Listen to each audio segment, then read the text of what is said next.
ng Tito Vic and Joey na filmmaker na si Daryl Yap pumirit sa mga taga-Assumption College. Yan ang ilan sa pag-uusapan natin ngayong araw po mga kaparokya. So yun nga po mga kaparokya, alam naman po natin na talagang very controversial ang isang nga po sa babaeng senador dito sa bansa na si Senadora Loren Legarda sa dahilan ng lumipat nga po ito sa kampo ng kasalukuyang Senate President na si Alan Peter Cayetano, na kung saan ay tila hindi nga po nagustuhan ng mga taga-college or taga-Assumption College yung ginawang pag-transfer nga po ni Senator Loren Legarda sa kampo nga po ni Alan Peter Cayetano, na para sa kanila mga kaparokya ay hindi nga po maganda ang naging desisyon dito ng senadora.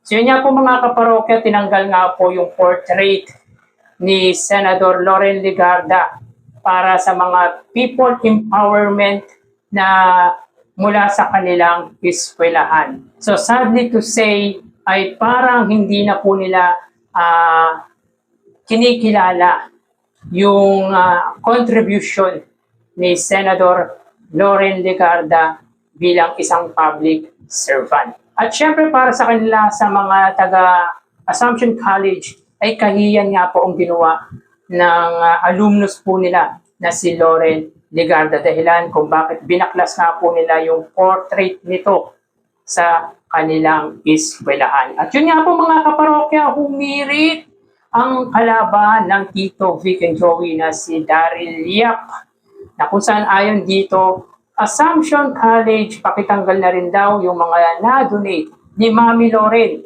Kung building yan, stage, upuan, pakitanggal na agad kasi hindi na align sa kahipokrituhan nyo.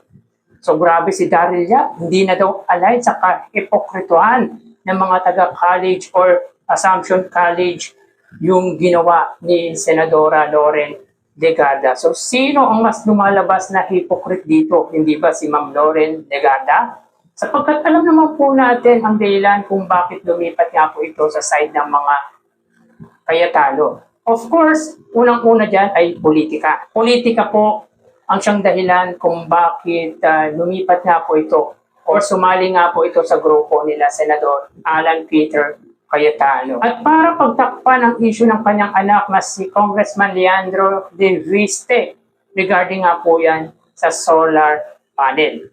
But anyway mga kaparokya, kung yung sinasabi nito ni Daryl Yap na tanggalin daw po yung mga dinonate ni Loren Legarda, since tinanggal po or binaklas nga po ng mga taga-Assumption College yung portrait ni Senator Loren, ay tanggalin na rin daw po yung mga dinonate ni Loren Legarda, kung building man po yan, stage or upuan.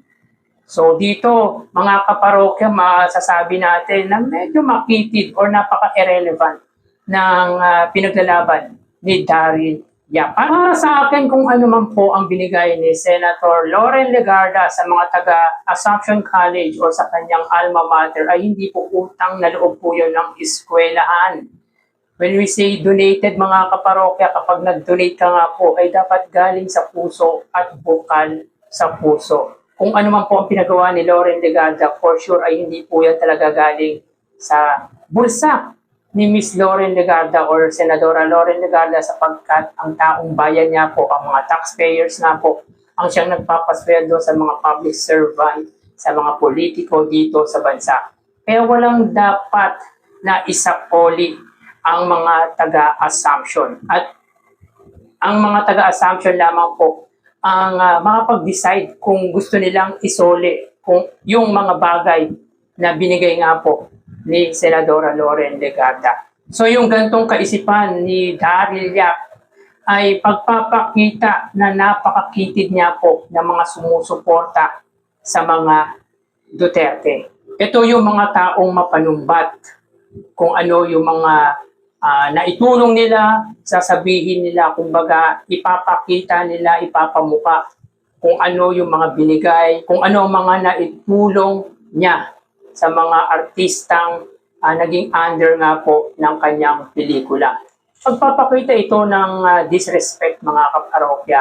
kung ganyan ang mindset na meron si Daryl Yap, para sa akin ay hindi po yun respeto. And speaking of Daryl Yap and Tito Vic and Joey, sabi nga po dito sa write-ups ng Layuin Here TV, my film is the extension of my humanity and my value. So napag-usapan kasi dito mga kaparokya, yung patungkol sa ginawa nga po nitong movie with against Vic Soto na The Art of Pepsi Paloma. Na kung saan mga kaparokya, yun nga po, sinabi niya na yung ginawa nga po niyo or ginagawa po niyang movie ay extension niya po yan ng kanyang pag-uugali.